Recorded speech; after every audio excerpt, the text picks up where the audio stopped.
Radio city originals. Cassette कलाकार।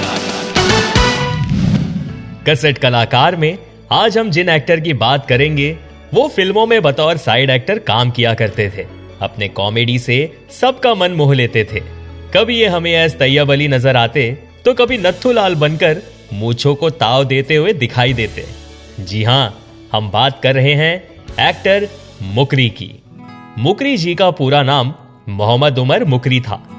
इनका जन्म 5 जनवरी 1922 को एक कोंकणी मुस्लिम परिवार में हुआ था। मुकरी जी ने अपने फिल्मी करियर की शुरुआत दिलीप कुमार के साथ की थी। दरअसल मुकरी साहब दिलीप कुमार के स्कूलमेट थे। कहते हैं कि शुरुआती दौर में मुकरी जी एक मदरसे में काजी की तरह काम किया करते थे।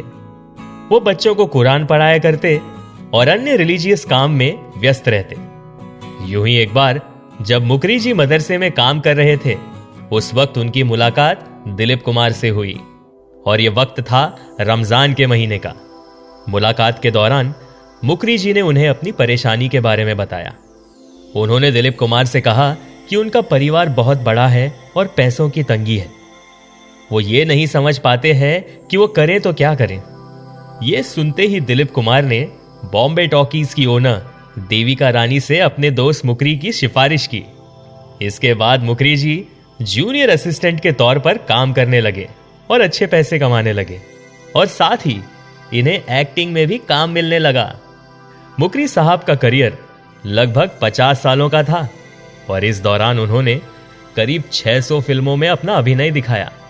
मुकरी जी का भी अपना ही एक अलग अंदाज हुआ करता था। अपने छोटे कद और अपनी परफेक्ट कॉमेडी टाइमिंग से ये दर्शकों को लोटपोट कर देते थे। मुकरी साहब ने कई सुपरहिट फिल्मों में काम किया है, जैसे Mother India, Gopi, Bombay to Goa, Laawaris, Sharaabi और ऐसी कई और अन्य फिल्में।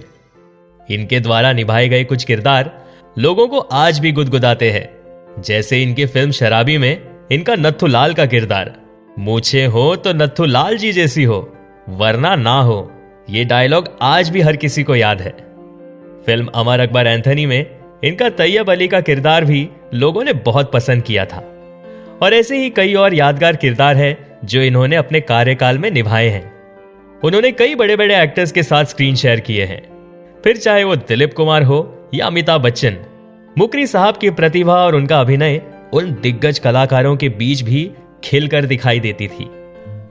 वक्त के साथ जब मुकरी जी बूढ़े हो गए, तब उन्हें एकता कपूर ने उनके टीवी सीरियल में काम करने के लिए कहा, लेकिन मुकरी जी ने इनकार कर दिया। फिर उन्हें खुद जितेंद्र साहब ने कॉल किया तो मुकरी जी ने उनसे कहा कि वो नहीं जानते हैं कि वो और कितने साल जिएंगे। अगर उन्होंने हां की और शूटिंग हो गई, उस बीच अगर उन्हें कुछ हो गया तो तुम्हारी ही बेटी का नुकसान हो जाएगा और वो नहीं चाहते कि ऐसा कुछ हो। इस तरह के सरल स्वभाव और धार्मिक व्यक्ति थे मुकरी साहब। मुकरी साहब की 2 बेटियां और 3 बेटे थे। बेटियों का नाम था नसीम और अमीना। उनके बेटों का नाम था नासिर, फारूक और बिलाल। 4 सितंबर 2000 को लीलावती हॉस्पिटल में हार्ट अटैक और किडनी फेलियर के चलते उनका देहांत हो गया। मुकरी साहब जैसा कॉमेडियन न कोई था और ना ही कोई होगा। वो हमेशा अपने फैंस के दिलों में जिंदा रहेंगे। तो ये थी कहानी हमारे कलाकार मुकरी की। आप सुन रहे थे कैसेट कलाकार, ओनली ऑन रेडियो सिटी।